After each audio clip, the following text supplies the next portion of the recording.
Hi, everybody. Welcome to Monday. Yes, E.T. is wearing a COVID mask. That's an in-joke for somebody. It took me 2 days to figure out how to do this because if I was going to do an E.T.'s wearing a COVID mask joke, I was going to have proper mask technique, but E.T.'s nose is parallel with his eyes, and so covering his nose was really difficult. If you like dumb shit that I do like this, help support this channel, become a monthly patron, patreon.com/LeannaK. Because that's enough fun and games. I'm breaking my own rule again. Twice in 2 weeks. Holy shit. I think I'm just worn down. I'm wearing a Red Lantern shirt for a reason. This video is going to be powered by a certain amount of anger on my part. I think I'm just really worn down on a bunch of things. So this stuff is getting to me. But every so often you just identify with a person and you can't help it. You don't know that person from Adam, Eve, or Steve, you know. But something about their story just clicks with you, right? And I admit, even though I'm not the biggest fan of the Matrix movies, I freaking love the journey of the Wachowski sisters. I just do. I think it takes, ironically, a lot of fucking balls to take that leap when you are semi-public people, meaning you're not an actor, you know, you're not an actress, you're not like a reality TV star. You're people who essentially exist behind the camera. And a lot of people just hide their whole lives because they're not terribly interested in being seen. It is a big step to decide you want to be seen. Trust me. Introvert who sits in front of a camera and talks 5 days a week. If I know anything, I know this. But something broke the internet on August 4th, and I was sort of not surprised by the fucking stupid bullshit response. I kind of was, though. It got way beyond reasonable for me. It went into Matrix blue pill territory, and I got pissed off. And this is a story. The Matrix was a trans allegory, confirms Lilly Wachowski. Now, the first layer of stupid fucking bullshit in this, that's not actually what she said. That's an oversimplification of what she said. In an interview on Netflix Film Club, which is a Netflix like PR vehicle as far as I understand, but there's a jump cut in the middle of one of the most controversial things she said. Now, controversial does not mean bad, for the record. It just, this is the line. Sorry, I have to keep moving it so everything's in frame.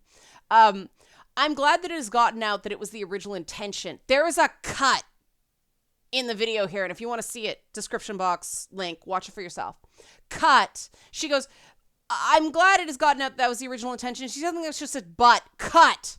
The corporate world wasn't ready for it. I don't know what she actually said after that but. Nobody but her and the people doing the interview know what she said after that but. But there was something after that but that was edited out. And I think that's important to say.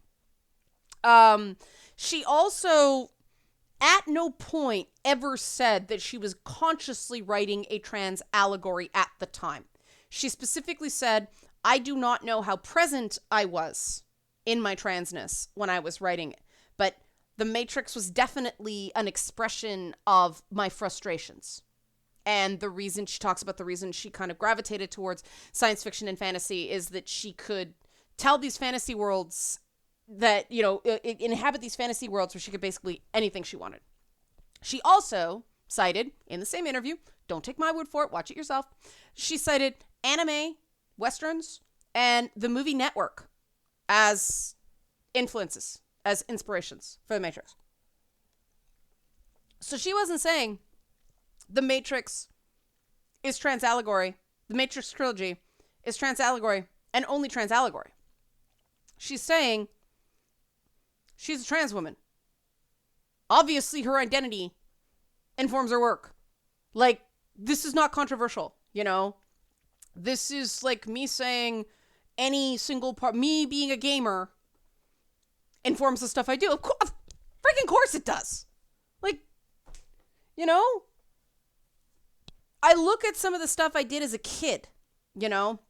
When I was a kid, I really liked playing the guy character in things.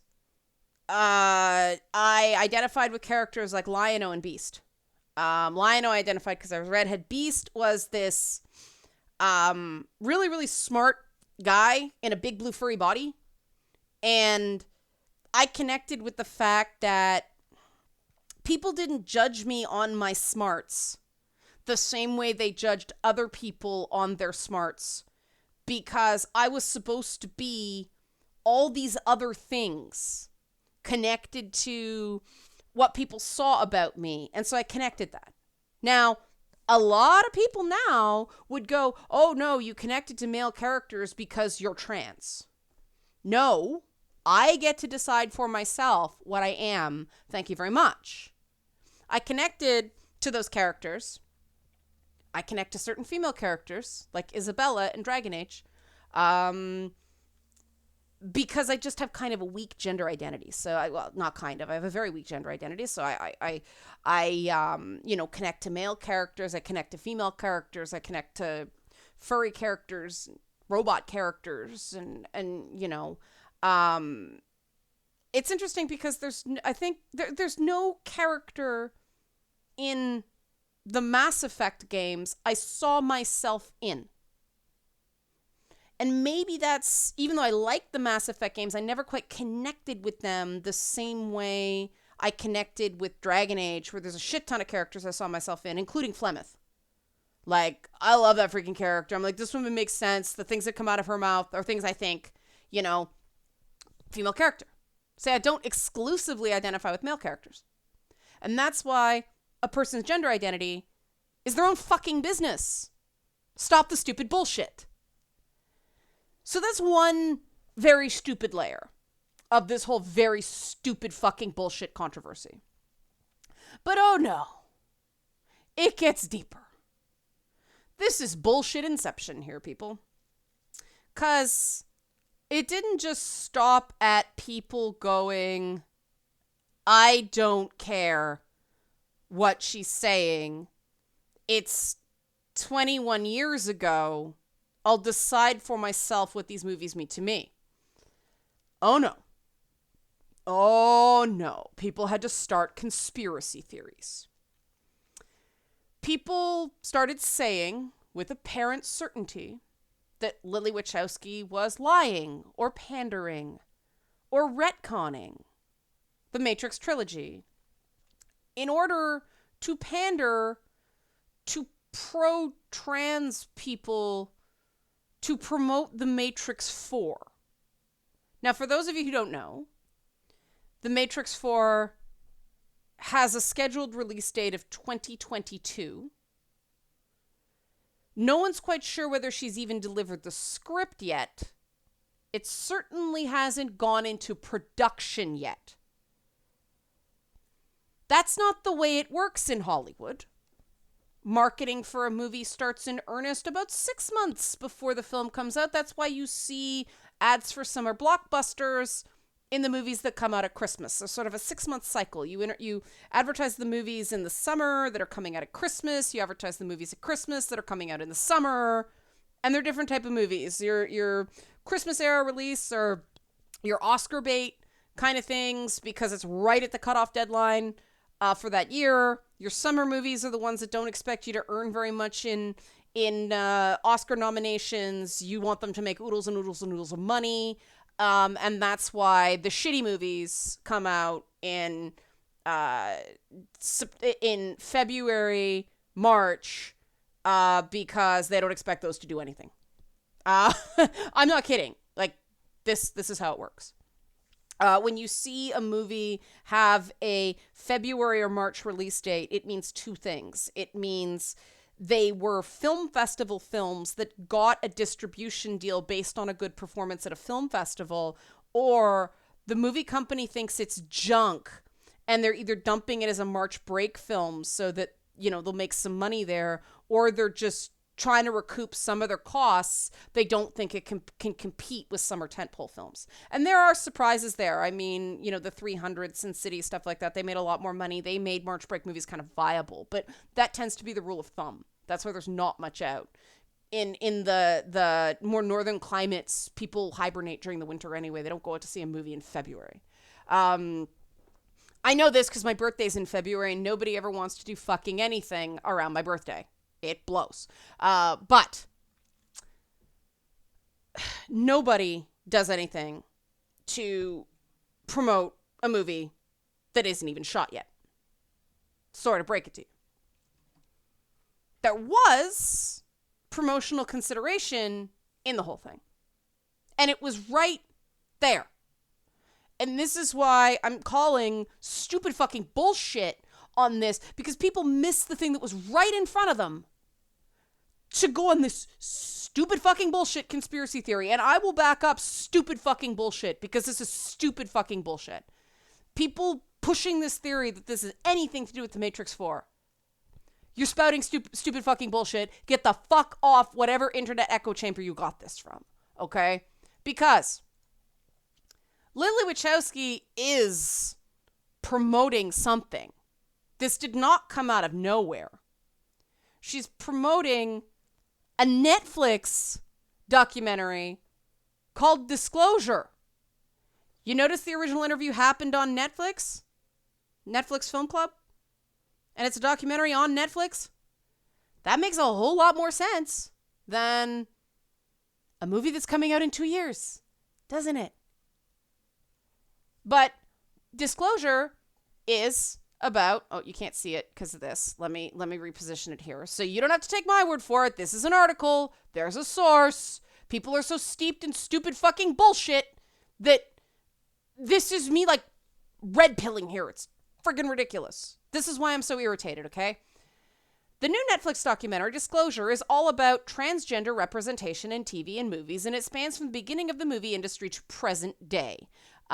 Disclosure executive producer Laverne Cox, for instance, enjoyed watching Yentl when she was younger, which stars Barbra Streisand as a woman who dresses as a man to attend a yeshiva.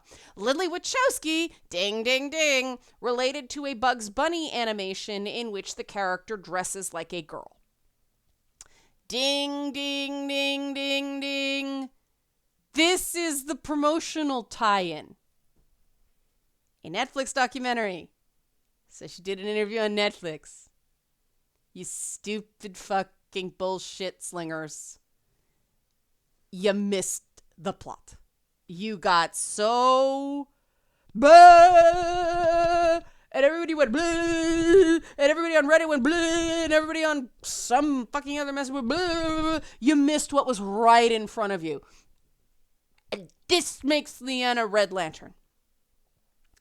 Because if anybody had said, oh, she's doing this now because she's in a documentary about trans people, this is a perfect time to drop that, oh, she had, background programs running that her transness informed the Matrix, that'd make sense. But trying to tell me she's pandering for a film in 2022? Brr.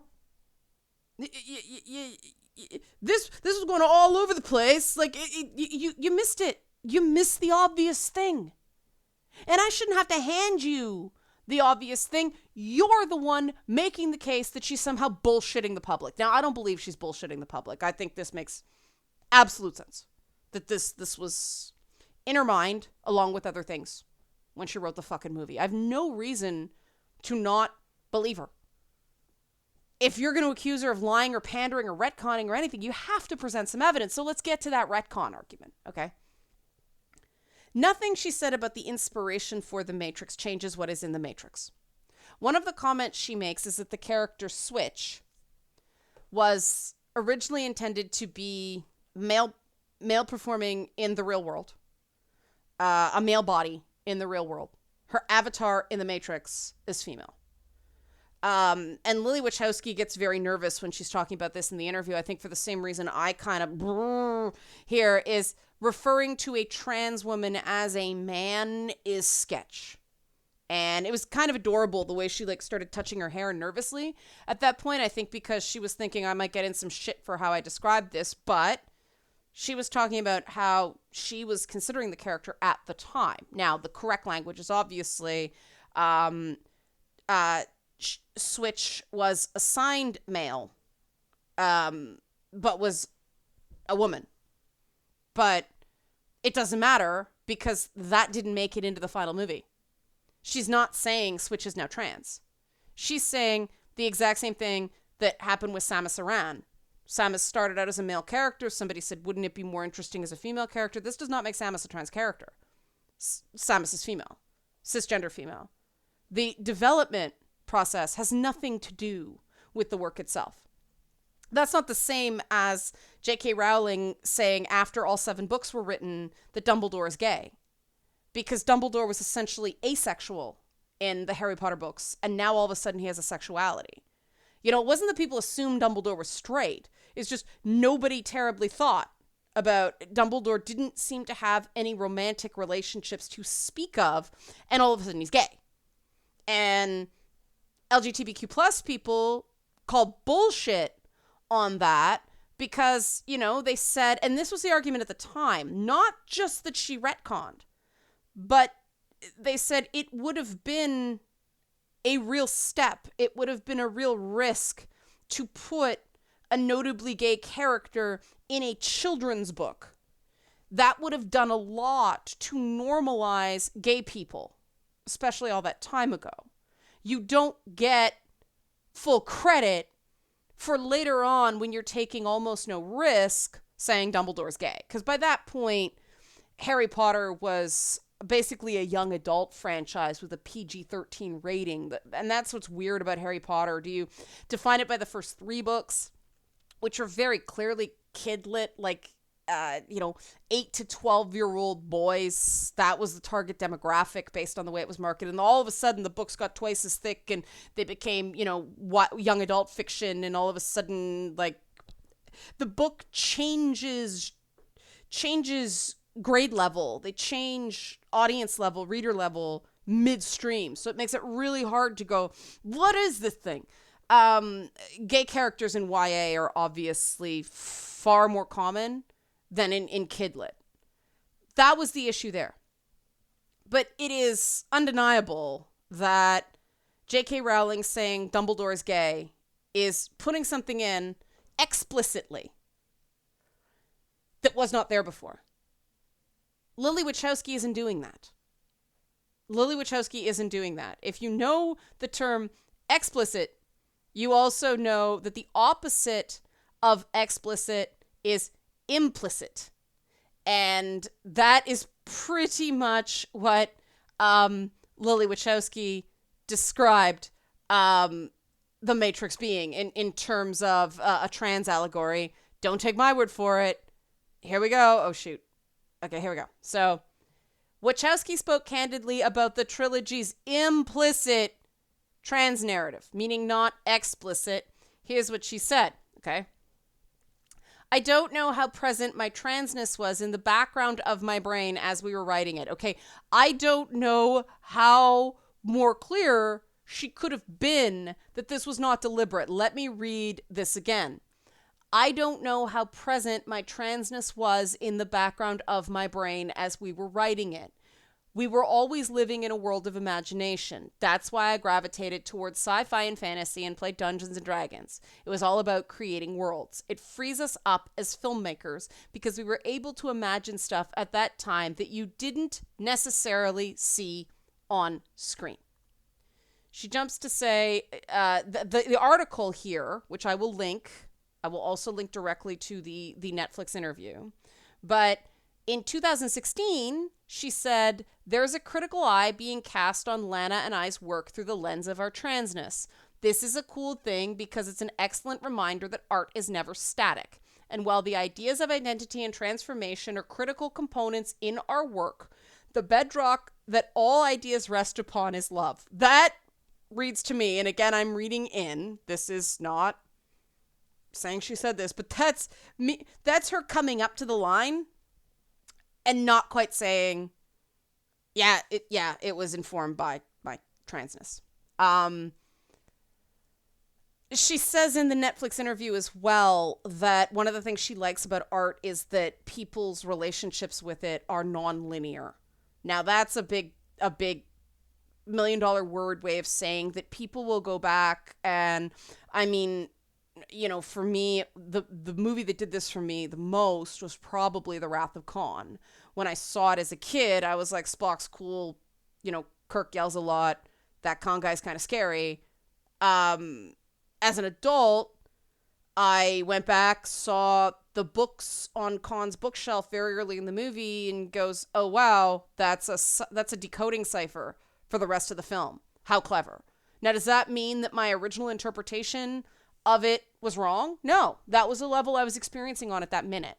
Does that mean that my adult interpretation of it was wrong? No. Another time I watched it and realized they were using the cinematic language of submarine battles for the spaceship battles. That's not actually how ships move in space. That's not how a realistic battle would be conducted in zero gravity. They were using a film language that the audience understood to tell an exciting story. Does anything here negate the rest of it? No. There's no retcon. There's absolutely no retcon. No more than J.R.R. Tolkien and Andrzej Wachowski saying, well, J.R.R. Tolkien flat out said he hates allegory. Now, does that mean that The Lord of the Rings wasn't informed by his experiences in World War I? No. Does that mean that his was he the Catholic? Yeah. Because C.S. Lewis became the Anglican. But does that mean that his Catholicism didn't inform the Lord? Well, of course it did. For him to say, I don't like allegory, I like history, and then put all that Catholicism into The Lord of the Rings. Well, obviously there's stuff happening on multiple levels here, right? Does that mean that J.R.R. Tolkien retcons the Lord of the Rings by saying, I hate allegory? No. Does that mean that there isn't, does that mean that Andrzej Sapkowski's claim that The Witcher was not written as an historical allegory mean it isn't a very cool kind of unintentional allegory for the Germans rolling out and the Russians rolling in, and this whole thing of who the fuck's in charge today, Temeria and Nilfgaard? Who gives a fuck? Come on, that's such a Polish perspective.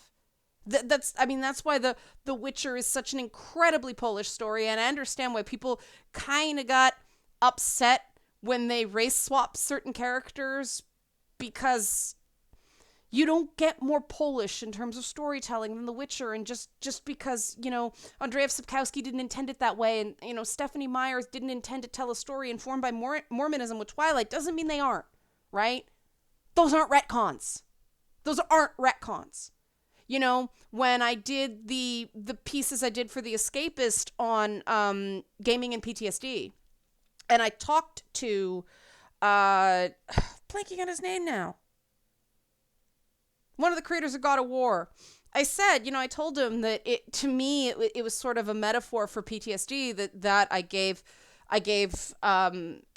could give it structure, I could give it name that really helped me with my therapy, that helped me get better. And he basically said, I remember the quote, he was very emphatic, that was nowhere in our minds when we created the game, he said. But then he said that, they based it on ancient Greek stories. And ancient Greek stories were obviously informed by generations and generations and generations of men being set off to war, especially the Spartans, right? A lot of Spartan culture regarding gender is keep the birth rate up because we need more men. But, he had the absolute right to say that was nowhere in our minds. He still thought it was cool, that's what I took from it. And he said, yeah, okay, that's definitely in the source material that we drew from, right? Is that retconning God of War? Fuck no! Does that mean I'm wrong? Fuck no. Does that mean my interpretation of God of War has to change? Fuck no. I think it's cooler that was completely an accident. And yet, we both kind of agreed it's there. So why the fuck is everybody losing their fucking shit over Lilly Wachowski saying, this is what was in the back of my mind, because that's all she's fucking saying. Now, this is where we get into what tender, squishy bit in the audience did this fucking prod that made everybody lose their fucking minds and go knuckin' I know I'm swearing a lot, partially as I've been on like a Doom Patrol binge, and so like Cliff Steele is front of mind, but I'm also pissed off, so I'm channeling Robot Man. I have to constantly remind myself that gender is a much bigger deal for most people than it is for me. I also have to constantly remind myself that when I was younger, gender was a much bigger deal for me than it is now. My perspective doesn't invalidate anybody else's perspective. But because I do not constantly have this raw wound where my gender identity is, I don't get triggered the same way some people do.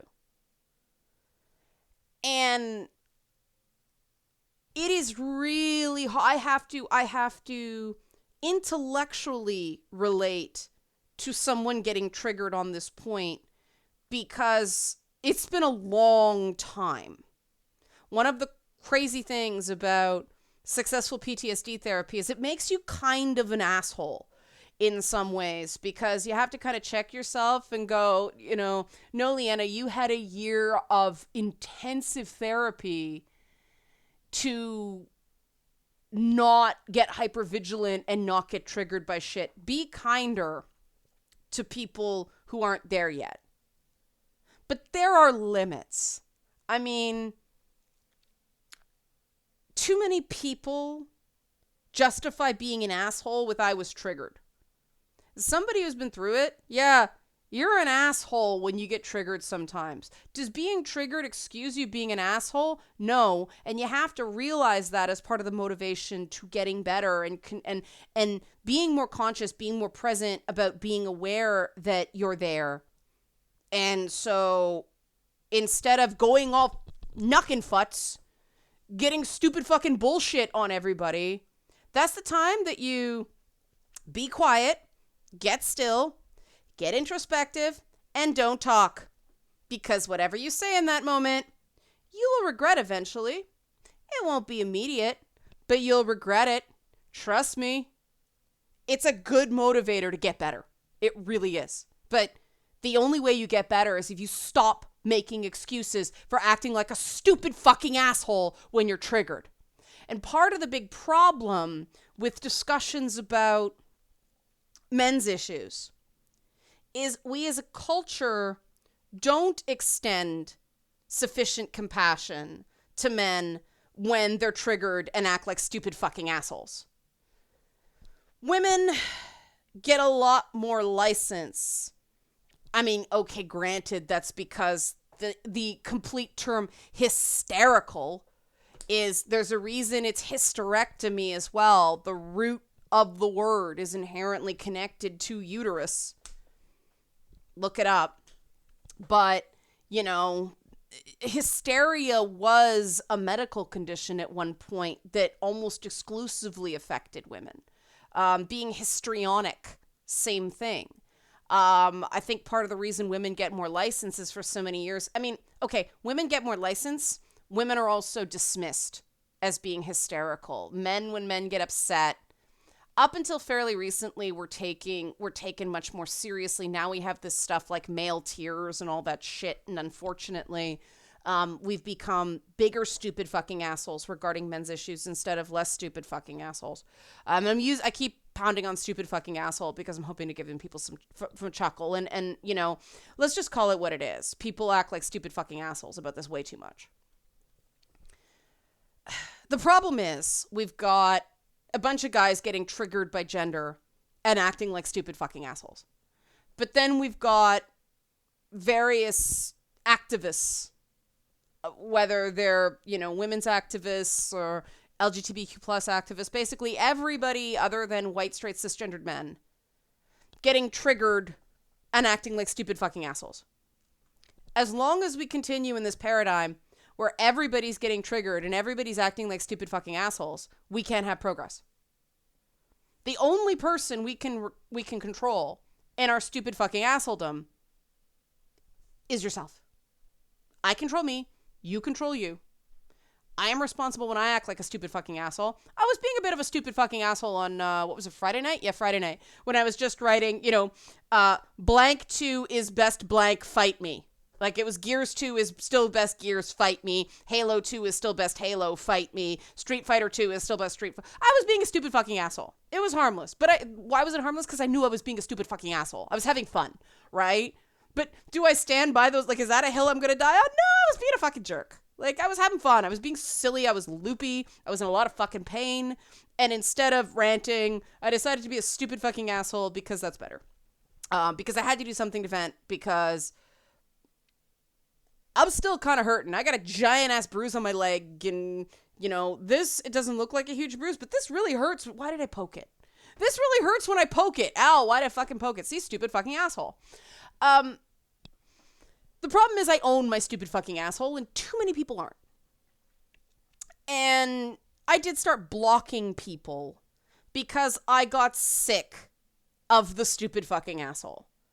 I can only take so much stupid fucking asshole before I internalize the stupid fucking asshole. And I was hitting that point with this stupid Matrix fight. Because at this point, I think based on everything I've laid out to you now, it is a stupid fight. She didn't say what the headlines are claiming she said for one. And even if she did, so the fuck what? So the fuck what? As far as I understand, is that people are afraid that, one, the meaning they took from the Matrix movies, and especially the red pill, blue pill metaphor, is no longer valid. And two, somehow the Matrix 4 not being what they want it to be wrecks the relationship they have with the original trilogy. I admit I don't begin to understand this thing. As an older nerd who frankly finds most Marvel and DC comics right now completely unreadable because they're not written for me. They're written for an age group that, normal for that age group, I have nothing in common with. I wasn't even really down with Gen X very much, and I am Gen X, but a lot of millennial socialization I just don't connect to.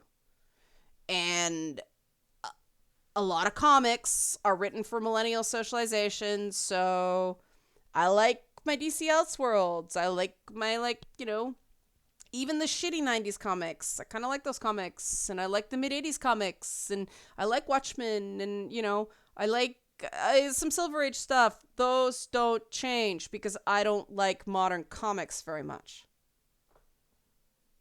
There's plenty of video games to play. I don't need to read modern comics. Every so often something comes around that I really love, like the Super Sons, and I have a moment where I can read stuff again before they fuck that up because comics editors are stupid fucking assholes. That was a joke. It doesn't ruin my relationship with the past stuff, okay? Even when a creator is a stupid fucking asshole to me, that doesn't change that I like their stuff. Will I go back and read it again? No, but I still took enjoyment from it before they were a stupid fucking asshole. And it's the same here, but I think it's deeper than that. I think a lot of people took solace from whatever they took from their red pill, okay? The vagueness of the metaphor was what made it so compelling to so many people, to the point that this actually happened. This made me laugh, okay? Whoops, that's the wrong one. Elon Musk said, take the red pill. Ivanka Trump said, taken. And Lilly Wachowski said, fuck both of you. Now, some people say, she shouldn't do that. She should let them enjoy it. It's her fucking creation. Let her do what she wants. You know, it's her work to burn it all down if she so chooses. She made it. The only person who can possibly get pissed off at her, maybe the studio, but, you know, her sister's like, hey, you know, I want to make more money. Can you stop? They can fight that out themselves, right? But pretty funny, but it just kind of shows that people responded to the vagueness of the metaphor in different ways. And of course, one of the vagaries that ended up taking form was this connection with the red pill and the men's rights movement. Now, I can see how that kicks some of those guys in the squishy bits, especially the men going their own way types, that they will never be able to accept unless they get over their inner stupid fucking asshole. The idea that the thing they connected so strongly to came from a perspective that was not masculine. And that angers me personally, obviously, because, you know, it's pretty insulting to anybody who's not a man. But on a human level, dispassionately, because I've gotten all the stupid fucking asshole out of my system, I kind of get it, right? I kind of get it. For the same reasons that it made me really sad that J.K. Rowling went Voldaturf. I can see how somebody who rightly or wrongly connected that sort of Morpheus Neo scene with masculinity would get upset. That is not saying I believe their position or what they believe is right. I'm connecting on an emotional level here. It may take them some time to get over. And I get that reaction. Having an emotional reaction doesn't give you the right to accuse people of things without evidence. So it doesn't give them the right to accuse Lilly Wachowski. Why do I keep saying Willy? Because Lilly Wachowski of lying or pandering or doing anything without some sort of evidence. And when you get the thing she's pandering for wrong, that's stupid fucking asshole territory. Like, you missed the obvious thing for a dumb conspiracy theory. And I'm pointing out how dumb it is, so maybe you'll think the next time, because I do care. I do think people who have some really bizarre ideas, it doesn't make them bad people. I know I have some bizarre ideas as well. I'm a fucking feminist, for God's sakes. I mean, come on. I understand the inherent absurdity tied to a lot of things in that movement. You don't have the right to accuse people of things without evidence. You don't have the right to be intentionally hurtful. And you don't have the right to attack other people because you're hurt. And that's why I'm coming down so hard on people. It's not about what people believe. It's about how they're expressing it. And that is what's making me really angry about how things are handled on the internet, on, you know, every activist side, right? This goes for trans activists, LGBTQ plus activists, men's rights activists. It's not about the rightness or wrongness of the cause. It's about the tactics. When you knowingly hurt other people because you're hurt, you are not participating in the moral arc of the universe, you know, moving towards a more just place. You are just continuing the cycle of pain. And that's what makes me angry. I'm tired of seeing people hurting. I'm tired of seeing people being triggered. And I'm tired of people being assholes just because they can. And I'm tired of people giving me shit because I just hit a point where it's like, you know what? You're being an asshole. Fuck off. And I try to say it as nicely as I possibly can. But you know what? Everybody hits a point where, like, just fuck off. And that's called a boundary. And people have the right to set them. And that's a big part of not being a stupid fucking asshole. Setting your own boundaries so you don't lose your shit and you don't start acting like a stupid fucking asshole. I'm tired of the stupid fucking assholedom. Please, stop being less of a stupid fucking asshole. Right, E.T.? That's an anti-stupid fucking asshole mask. Like, keep in your own stupid fucking asshole so you don't breathe it all over everybody else.